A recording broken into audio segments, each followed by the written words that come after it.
Okay, great. So, good morning. It is Friday. Happy Friday. I hope it is less gloomy where you are than where I am. We're going to get started. So, is there anyone from the public here who has a comment to make to the board?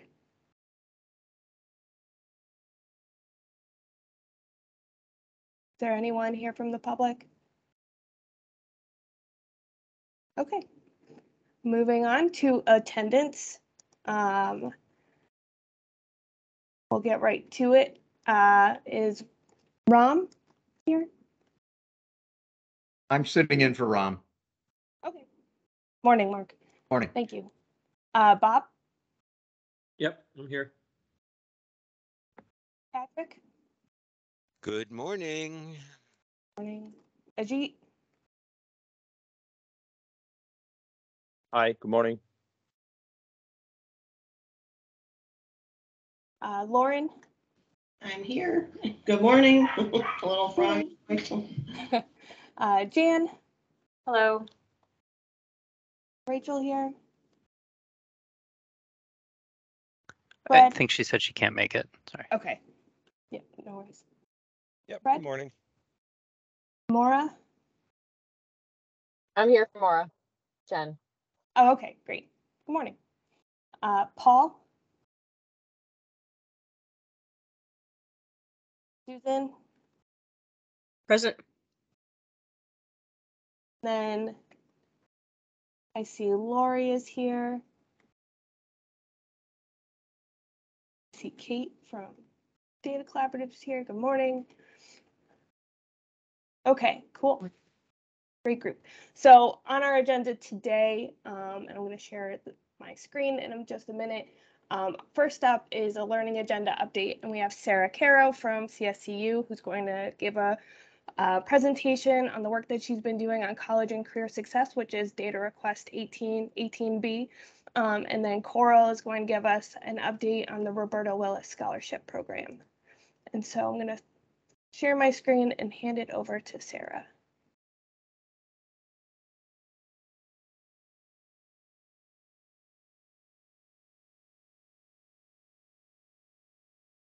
If it will let me.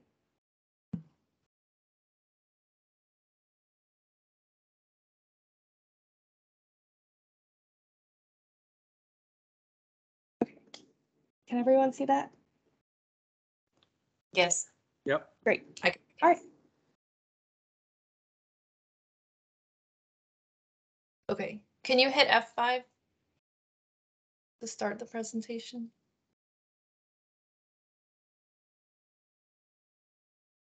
There you go. All right. Hi, everyone. As Katie said, I'm Sarah Caro. I'm a research analyst with Connecticut State Colleges and Universities. And today I'll be discussing some work that has been done in collaboration with the Connecticut State Department of Education. Again, this is part of the 0018 P20 WIN data request. So for one portion of that request, we've been looking at some of the college and career ready or CCR metrics. These are metrics used by the State Department of Ed to determine whether a student is on track to graduate, whether they're likely to succeed in college. So one thing we were able to do within the P20 WIN framework is kind of take that data from the Department of Ed that they have on on high school students and on their college and career ready metrics and join that together with sort of what happens after college and looking at some college success actual data for those students. Katie, can you move us to the next slide? Thanks.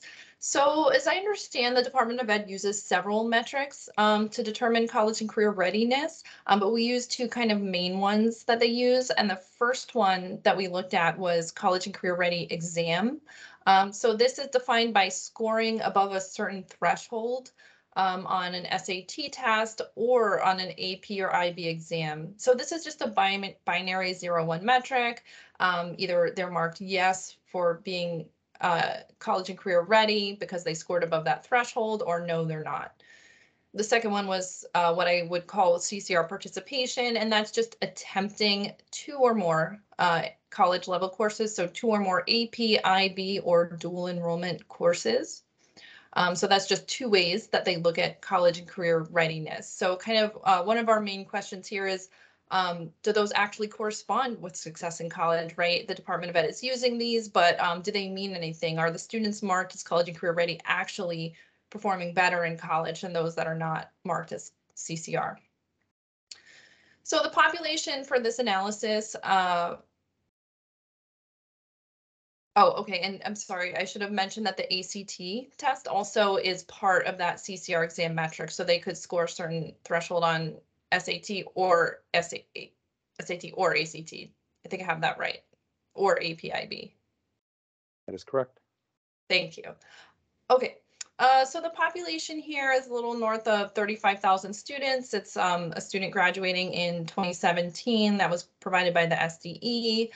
And then the post-high school metrics that we looked at were how well students performed in college. We looked at whether they attended college, right? Did they go to college?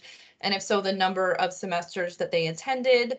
And one thing I want to mention here for that first one is that we were able to use clearinghouse data. The National Student Clearinghouse gets data from, I think, over 97% of higher education institutions. So pretty much if they attended anywhere, not just in Connecticut, we had that data. Also, did they attend a 2-year institution or a 4-year institution? And then we also looked at their first year GPA in math and English. And then for that information, we couldn't get from the clearinghouse. So that information is from our Connecticut public institutions. Oh, next slide, Katie. Okay, so just going right into some of the results here.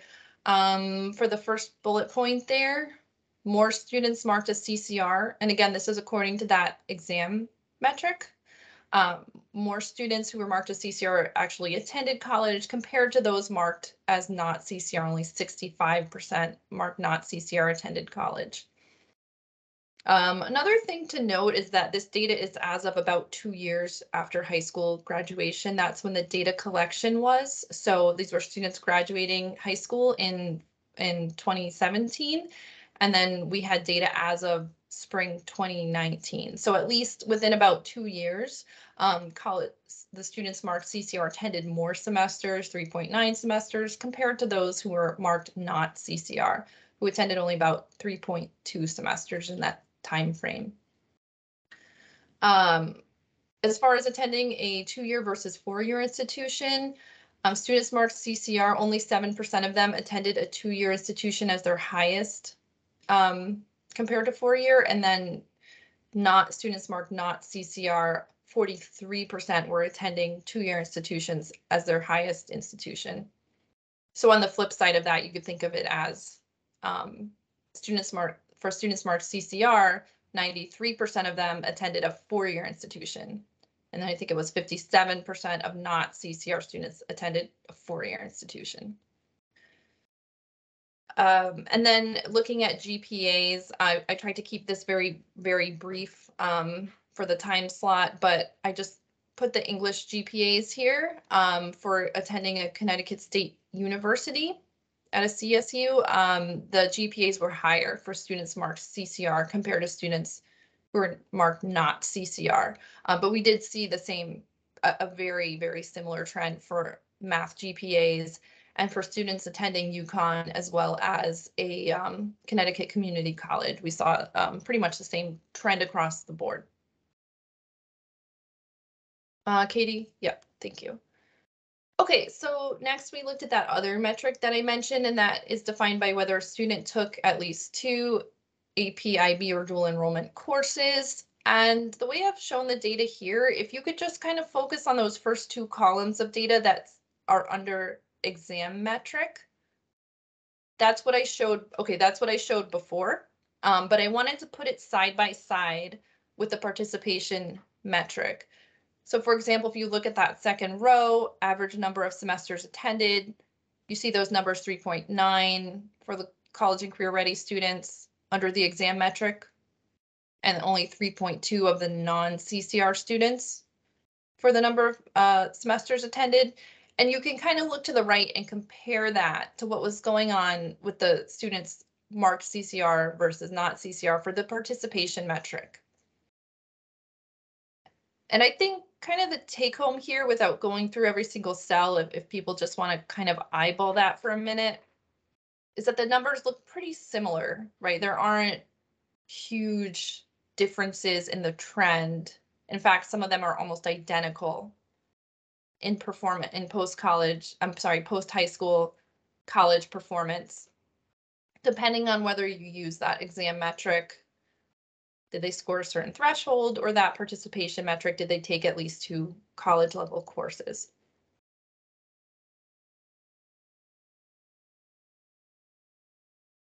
Okay. I'm gonna go ahead because I know I'm limited with my time slot here. But I think we'll do questions at the end. Yeah. Okay, so my second to last slide here, I wanted to show the demographic breakdown in terms of race and ethnicity for who is marked CCR according to each metric. So if we just kind of look at the left cluster of bars there, those are students who are marked CCR according to the exam metric. It's the percentage of students within different race and ethnicity groups. So actually, if you look at the first yellow bar, for the percent who are CCR exam in the entire sample, 45% of the entire sample, all ethnicity groups combined, were marked CCR. If you look at the gray bar, that's white students. The blue bar is Black or African American students, and the orange bar is Hispanic students. So there you can see some pretty stark gaps, right, between the students who were marked CCR in different race and ethnicity groups according to the CCR exam metric, right? It looks about 3 times as many in the white group compared to the Black and African American and Hispanic groups. But looking at using the participation metric, 43% overall, that yellow bar, 43% of the entire sample was marked CCR according to the participation metric. 48% of white students were marked CCR according to the participation metric.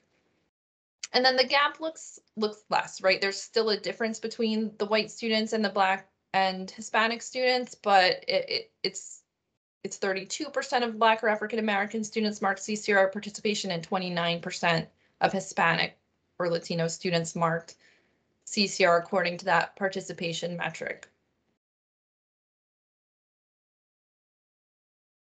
Okay, so I'll just go ahead on to my next slide, Katie. Okay, so what are kind of our takeaways? Well, students who are marked as college and career ready, regardless of which metric, are more likely to attend college. They attended college for more semesters, and they earned higher GPAs than students who are marked not CCR. So are these metrics used by the Department of Ed meaningful? Yeah, they're quite meaningful. There are quite large differences between these groups in post-high school college performance. And all of the analyses, pretty much all of the analyses we did were significant at the P is less than 0.001 level, right? So we did significance testing too, and there are quite strong differences between those marked CCR and those marked not CCR. So yes, these metrics do mean something in terms of performance after high school. What about comparing the participation and the exam metrics? Well, those had similar trends. Okay, and the metrics that we looked at, we didn't see big differences between using both of those metrics. But what was pretty interesting is that there were pretty different groups in terms of the demographic breakdowns of using the CCR participation metric versus using the CCR exam metric. The CCR participation metric seemed to be a little bit more of a representative sample in terms of the distribution of the entire population compared to the CCR exam metric. Okay, so I don't know if I kept that within the 5-10 minute time slot, but that was all I prepared.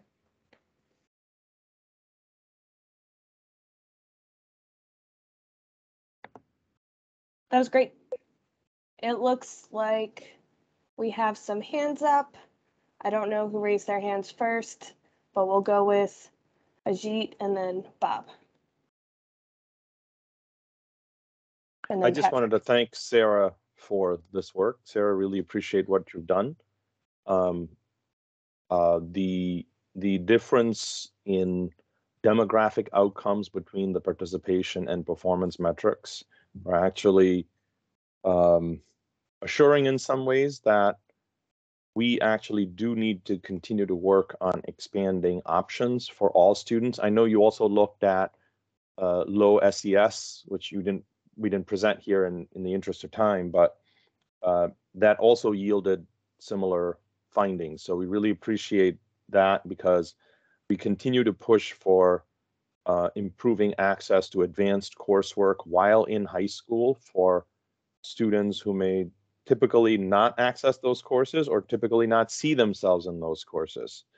And there are a lot of well-meaning, but sometimes counterintuitive and harmful policies that are in place that, of course, no one means to do that. At least that's how we see it. No one is intentionally trying to keep kids out. But I think by setting up single paths of entry to many of these things, we end up actually having adverse effects for our most vulnerable student populations. So I'm thrilled with the study, and thank you, Sarah, and thank you, Jan and Bill, who I know is not on this group anymore, but for your support. And Scott, thank you for facilitating this from the P20 Win SLDS side as well. Really appreciate it.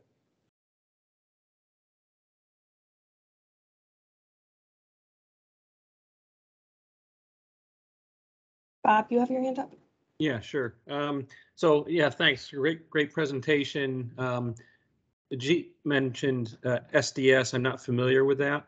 But my question was, and maybe this will answer it, was there any data on economic situation? You know, I grew up not in a very wealthy family, so I only went to a 2-year college because that's all I could afford. Yeah, we did do the same analysis and we used free or reduced price lunch marker as a proxy for SES, and we found pretty similar trends where even within the CCR groupings, like marked CCR versus marked not CCR, the free reduced price lunch students had poorer outcomes. And yes, especially in terms of I believe it was particularly in terms of attending a 2-year, 4-year, and I think the reasons are clear from what you mentioned, right? They might not have the funds to attend a 4-year institution, but we did look at that, and we also saw the same trend as Ajit mentioned, where the sample was a little bit more evenly distributed when you used that participation metric. It was less skewed for free reduced price lunch versus not free reduced price lunch students, right? So we had relatively more free reduced price students mark CCR with a participation metric compared to the exam metric. So we did look at that. And one thing I will mention is we are planning to produce a written report that will be more lengthy. There were, a lot more analyses than we had time to present here, but we plan to make that available hopefully in the next month or so. Sure, great, thank you. Yep.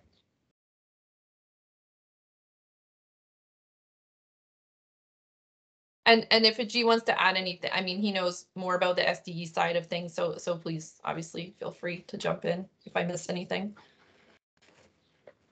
And I just put a note in the chat about Fafsa completion, Bob, which we leave a lot of money on the table as a state and as a country, federal money on the table, and I put a link to some of our work around Fafsa completion and supporting Fafsa completion in districts. There are many things going on. We have a challenge effort where we've got 40 schools this year. It's the second year we're doing it. We had, I don't forget how many we had last year, but who are sort of in a competition, a friendly kind of competition with each other to try to be the winner and show greatest increase and that type of thing. We've also got, in partnership with UConn, a college advising core program that actually funds the situated at a high school, at a high needs high school, if you will, to help students navigate the college pathway. So there's lots of efforts we're trying to do to bridge the gap between our public systems, the K-12 system, and the higher ed public, to a public or private system, because a lot of students don't even think this is a possibility for them. And Bob, to your point about that, if you don't think you have the resources, when maybe you might with financial aid or supports, if you rule it out entirely, then clearly that's going to be problematic. We are seeing declines nationally. This is not Connecticut alone, in post-secondary entrance rates and in Fafsa completion rates. But got to keep fighting. Great, thanks. See, Patrick has his hand up. Thank you. Very nice. This is great. Your conclusion, not to pick on your presentation, but your conclusion slide focused on GPA and number of semesters completed, but the biggest gap between the two populations had to do with 2-year versus 4-year schools. And I just think that that's something to really think about. And, maybe it's beyond the scope of this particular project, but, the research question that comes to my head is, how well are the 2-year schools doing with the non-CCR students? Because they're clearly taking in a much larger portion of them. And, we hope they're ready for that and have the remedial programs or whatever that they need. But I do think that's a sort of a logical next thought about this presentation, is to look at the non-CCR students in the 2-year schools, because that is the biggest, the gap in your presentation. But nice job. I was really great. Okay, thank you. Thank you for that. I put a note. That does sound like something worth looking into.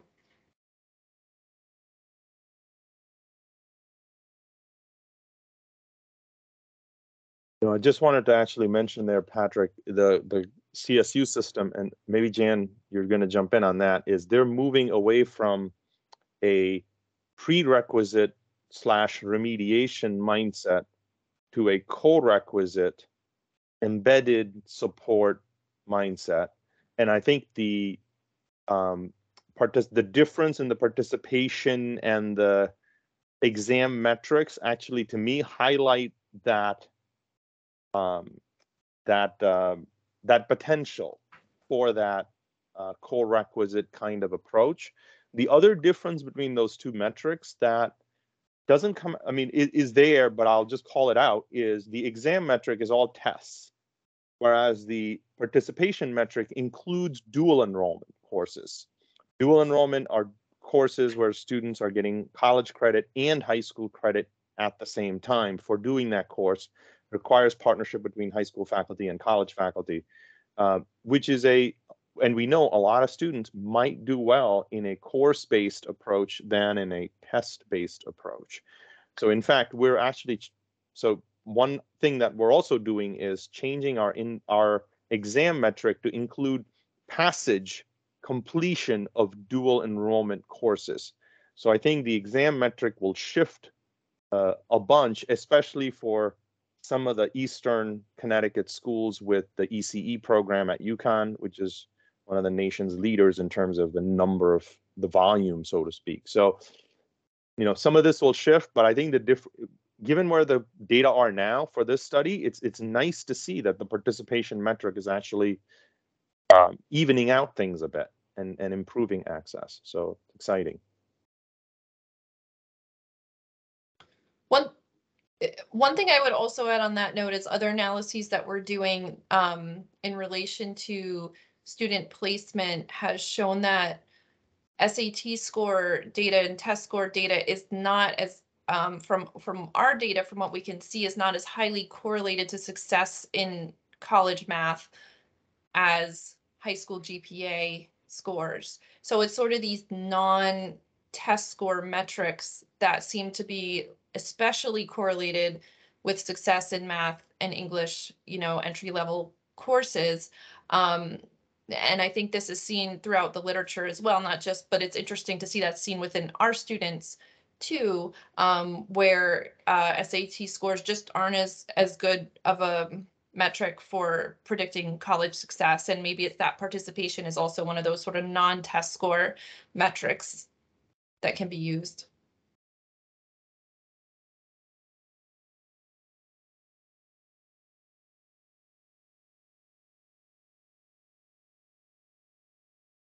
Jan?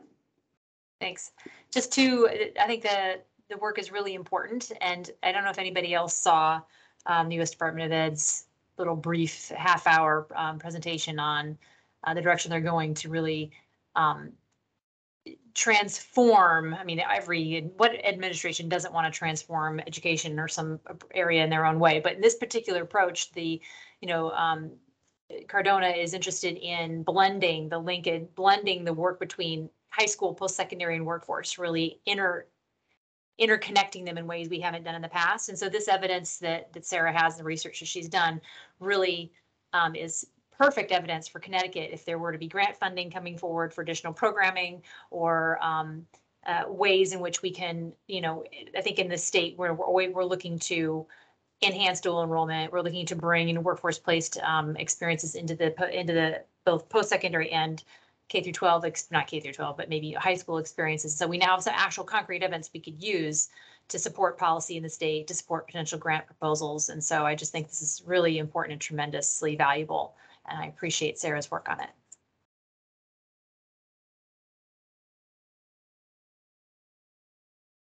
Yeah, this has been awesome. Thank you so much for taking the time to share this with us.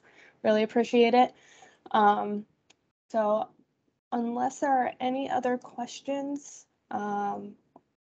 we will move to the next item under the learning agenda update, which is the Roberta Willis program. So I'm going to hand it over to Coral.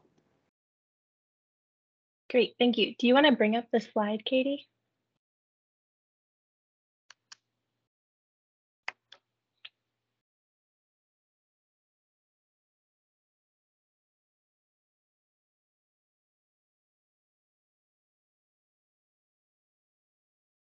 Thank you.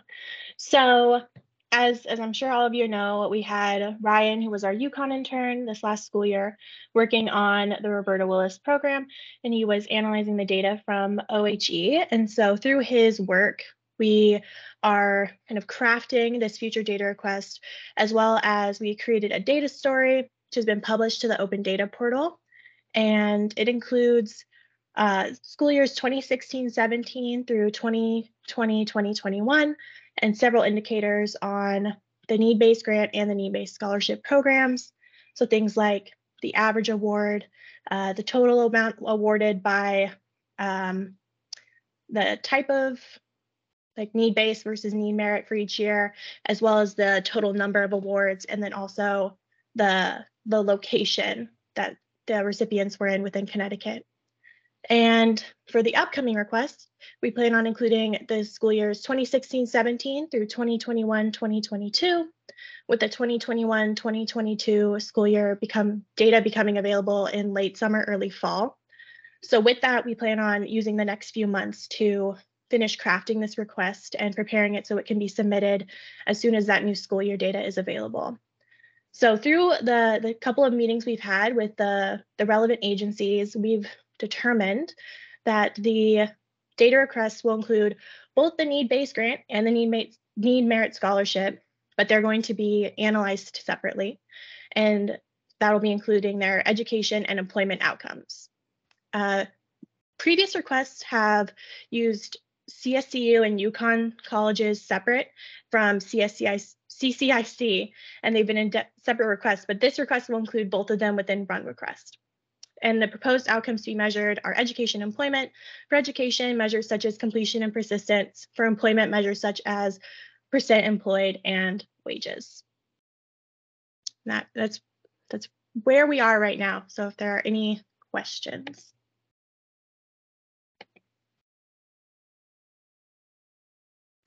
I have a question. What is the goal of this? What is this research? What's the request attempting to do? What's the key question it's wanting to answer? The goal is to look at the outcomes of the individuals that receive the Roberta Willis aid. So what are their education outcomes? What schools are they going to? What programs are they completing? Are they completing education? What is the highest level of education they're completing? And then what jobs are they employed in after that? Are they being employed in, high earning jobs? What are the wages? And what's the industries that they are being employed within Connecticut? So the goal being to affect the funding model somehow? I'm just wondering what the ultimate driving force is. Scott, do you want to take that? I was going to say, well, actually, I was going to add a thanks to Mark and Ram at OHE for this as well, for just helping a lot on this. I don't think it's to influence the funding, or I can't speak to that. I don't think it's to influence the funding model, but I know, Mark, maybe you want to add from OHE. I think there's things where OHE has been looking to understand the impact of the Roberta Willis program, whether people go into, where they end up in, whether they complete, whether they find employment afterwards. And this is answering some of the questions that you had, but I think you're better to articulate. Yeah, I think it's a starting point we've never been able to do anything like this before with Roberta Willis recipients and the data we had. So it's a starting point to see, the basics of the program, how it's affecting people's, particularly completion. I'm a big advocate of completion as the goal, not admissions to college. We need them to complete quickly and get out in the work environment. So that to me is the initial. This probably will not have any real impact one way or the other on future funding of the program. That's a whole different discussion. Thanks, Mark. That's helpful. Sure.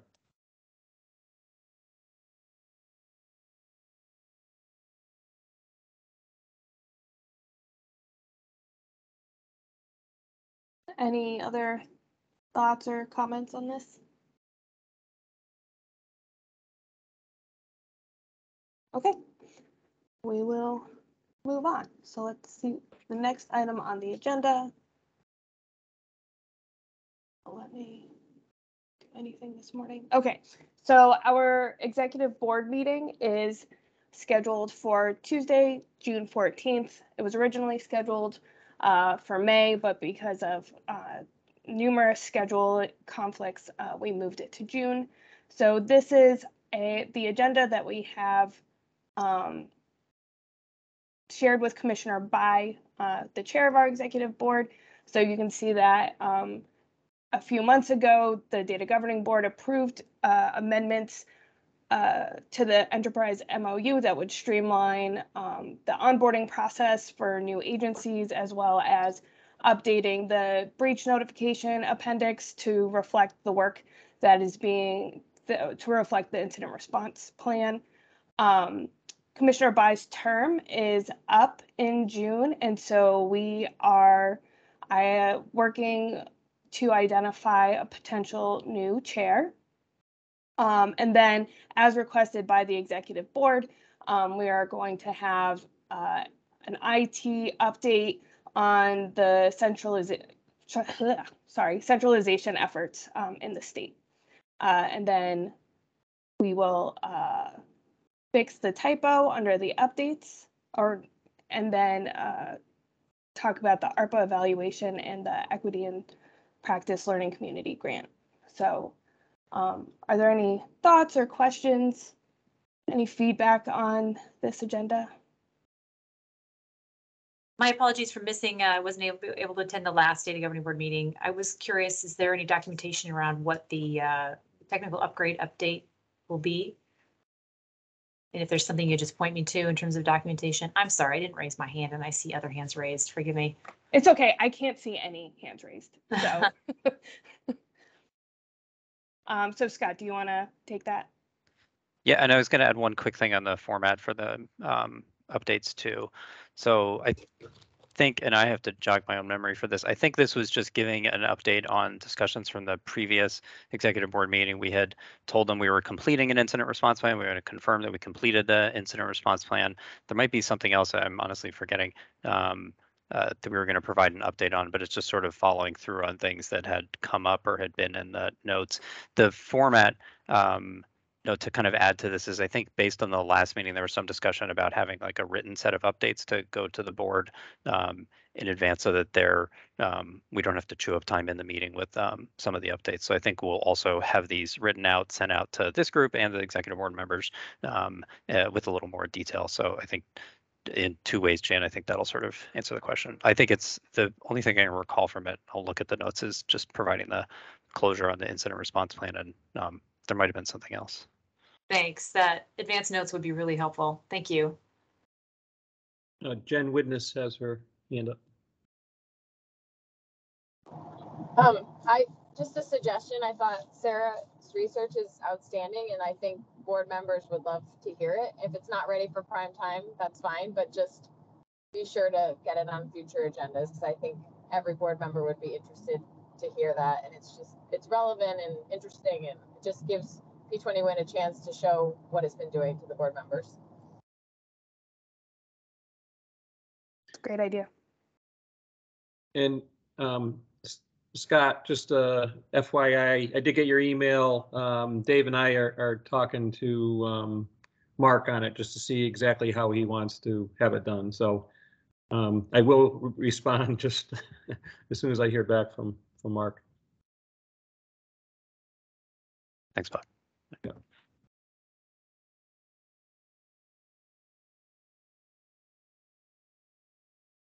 Anything else?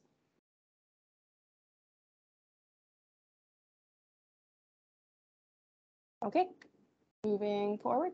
Thank you all for your comments and feedback. Very helpful. Really appreciate it. So we have a couple of grant opportunities we wanted to share with you. So the National Center for Education Research is offering a grant opportunity that will look at school readiness outcomes. You can see the 3 focus areas of this grant. If you are interested in this grant, we will share more information with you. We're also happy to help pull the application together with you so that it is a collaborative effort. Scott, do you have anything you want to add on this? No, I think this is a good example too, where this came from the Commissioner Bai highlighted this. This is, I think, a great opportunity to have sort of the link between the executive board, data governing board. They said, like, hey, you should pay attention to these funding opportunities. We don't have a great way of sort of sharing ideas, or if someone says, oh, I'm interested in this, or to develop something, it doesn't need to go through P20 Win at all or relate to it. But it's a good opportunity if there are ideas across the agencies to pull together sort of shared efforts. And I think that the executive board hopefully is taking seriously some of the questions on funding and sustainability. And this is, I think, a good example to pick up the thread there. I saw a hand go up, sorry. That was me. Who's the ineligible recipient of this grant? Like sometimes the grant has to go to a State Department of Education or a workforce agency or something like that. Do we know? Or is anybody can apply for this money? I assume it has to be an educational institution or a department. Or I was going to see if anyone else unmutes. It's a little broader than it's, I think, state education agencies. It also includes higher ed. I forget off the top of my head if it includes state workforce agencies, but it's not solely limited. And then I defer to the education agencies if one of them remembers more. We can send the link out afterwards. Or I'll search for it while we're talking.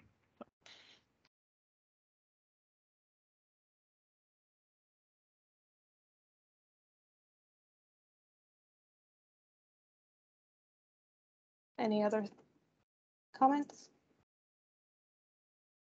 Okay, so then we have another grant update for you. I'll let Scott talk about this as well. I will happily. It's going to stop me from trying to find the link for the SLDS grant, though. So this is keep moving. All right, keep moving. This is I think some folks are familiar with this, and we discussed this previously, but they opened a second round of it, and again, in the vein of trying to ensure that we've got a path for sustainability for activities, including the great work that was shared here today, actively pursuing and seeking funding opportunities, something we should be on top of. Coleridge Initiative is an initiative that has private funding to support democratizing our data challenge. I know some folks have participated in Coleridge trainings or been through sort of other work that they've done. They opened up a challenge earlier this year. Connecticut got a small award in round one as kind of a secondary participant in an award that the state of New Jersey pursued for building collaboration across states on the Eastern Seaboard. But they opened up a second round of it. They're asking for letters of intent by June 30th. So the letter of intent is pretty minimal. It's not a full application, and then they review for the application. So it's a second funding opportunity. The areas of interest are the ones that are listed below for specific target populations, education workforce outcomes, and the feasibility studies, all of which are, I think, squarely in the wheelhouse for a lot of the agencies here. I think to Patrick's question, the eligible applicants are broader. It doesn't need to be state agencies, nonprofits can apply, regional workforce boards, like it's much broader than the SLDS. The one limiting requirement is that all the proposals must include at least one state. It does not need to be the state of Connecticut that has data in or a concrete plan to have data stored in the Administrative Data Research Facility, which is the data platform that Coleridge Initiative, I think, has separately built. So that is a notable restriction on the application, but otherwise it's pretty open-ended. So we're sharing it so that people know that it's an opportunity that's out there, and if anyone's interested, I know we are motivated from the OPM side to make sure that we have sustainability for this initiative, so we'll help on any applications. You do not need to, again, go through P20 for any of this, but if you want the help, we're here to help. So they opened up a round two. It's a good opportunity, and I will put the link in the chat for this as well. That's it. There's questions on either of these.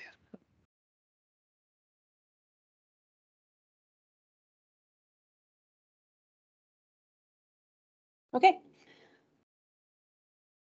So, and then our next topic is our updates. I will hand it over to Coral again for a brief update on the data policies. Yeah, so if you remember in our last session, I shared the first draft for the policy and process for data matching, and we now have a first draft for the metadata management policy and process, and those have both been discussed in the data stewards meeting, and I'm working with a group of the data stewards on initial feedback and edits, and then we'll be sharing with the remaining data stewards later today for continued feedback and edits before we craft the second draft and continue to prepare these collaboratively with the data stewards with the hope that they, help us create more efficient processes for everybody. And once we go through the process with the data stewards and they're ready for prime time, they will be recommended to the Data Governing Board for you all to review and approve to be included in the Data Governance Manual.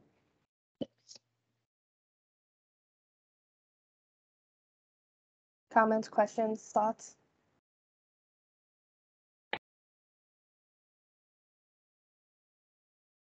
Okay, so quick update on our learning agenda data requests. As a reminder, these are our 5 topics that we are focusing on. So we had a wonderful presentation from Sarah on AT&B. We have been moving forward in the data matching for data request 24, and hopefully we will be at a point soon to begin the match for education and early childhood data. Got an update from Coral on Roberta Willis. The OWS data request is still in process. The 2 HMIS data requests, 33 and 35, are being reviewed by the HMIS steering committee. The West Ed manufacturing data request, 34, we have a completed data sharing agreement. We will be meeting with them to discuss next steps for compiling data sets and matching schedules. And then for 17, the CTEC apprenticeship data match.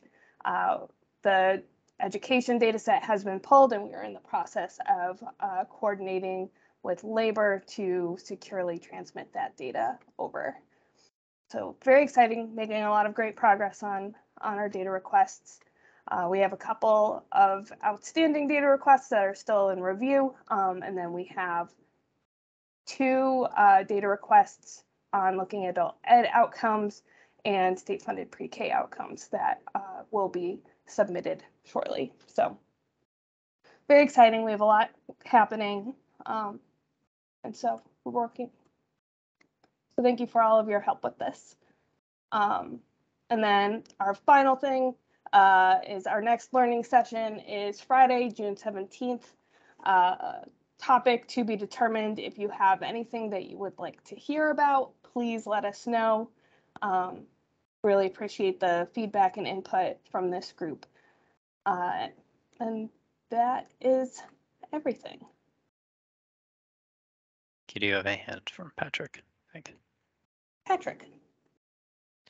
Yeah, sorry if I'm talking too much today, but just 2 announcements. I have received the PSEO data for UConn and for CCIC. Oh no, I can't believe I didn't do it. You were right the first time. What? You were right the first time. CCIC. Okay. CCIC. I'm sorry. We have a lot of acronyms here at the Labor Department. I know none of your agencies have that problem. At any rate, so that's going to be public very shortly. I mean, the last step is for them to send the data out to those of us that get to see it ahead of time, just so we get a sneak peek before it goes up. So that data will be published very, very soon on the Census Bureau website. So PSEO is the part of the local employment dynamics partnership between the state workforce agencies and the Census Bureau, and has now a new program called Post-Secondary Employment Outcomes, which includes higher education institutions. The Connecticut State Colleges and Universities were the first Connecticut institutions to participate, but it's very exciting. And there are some conversations with the Office of Higher Education with regard to getting the occupational schools into PSEO, which is at the moment not possible under federal law, but there may be a workaround, legal and ethical workaround that the Census Bureau and OHE are discussing. And then the other topic that you asked me to mention, Scott, and I will mention is Swiss. So Swiss is the state wage interchange system. There is a proposed amendment to the Swiss agreement to have allow Swiss data to be uploaded into state longitudinal data systems. There was a town meeting, I guess they called it, on that amendment. I raised the idea that in Connecticut, we don't really have an SLDS which receives data, because like sort of the way the wording of the amendment is around sort of like anticipating some sort of a data warehouse. And of course, we're a federated system. They were very interested. They followed up. They called me back and asked for more details about how P20 Win works. I hope I haven't derailed progress on the amendment, but they at least were very interested in seeing how Connecticut works. Which of course now reminds me that back on December 3rd, seems like only 6 months ago, I sent an email to Swiss at the prompting of our colleagues at UConn, Steve Ross and other researchers who I think many of you are familiar with. And I've had crickets back. So I do think I need to follow up 6 months later to ask why they're to follow up, because Steve is interested in using Swiss data for some research that may or may not be allowed under the current Swiss agreement. We need some clarification, and that has not been forthcoming. So this has been a good reminder to me to do that. All right, I've talked too much. Have a great weekend, everybody. Any other thoughts, comments, observations? I'm adding one thing. Sorry to prolong that. We had so it's maybe a little early because we got notice about this about 5 minutes before the meeting. But as folks remember, for all the legal agreements, we've gone through this like somewhat lengthy review process with the agencies, then sending to the Attorney General's office, then to your federal counterparts where those exist. So I believe we have gone through the review process successfully with the Attorney General's office. There may be a couple of small things we have to change, so we will follow up with everyone kind of offline. But I think that is hopefully comforting to folks that now we have both the enterprise MOU, the data sharing agreements have gone through review with the agencies, with the Attorney General's office, and anytime there's a federal counterpart, successfully reviewed with those as well. So we are using these legal agreements now for the arrangements that, that Katie went through for the learning agenda, but it's good to have the seal of approval from multiple parties on them. So we'll confirm that and get any details back to people, but I think that's good news. We can report that out at the executive board, and you know, hopefully, again, that gives a firmer foundation for moving some of these things forward. I know for UConn CSU, we're still waiting for the comments from you, and we'll add those in whenever they're received. But I think for everyone else, it's good news that those have been through, again, multiple rounds of review successfully. That's it. Thanks.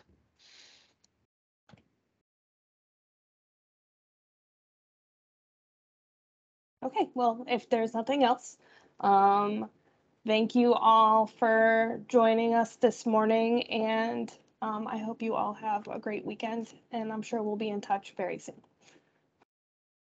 Have a good one. Thanks, everyone. Bye.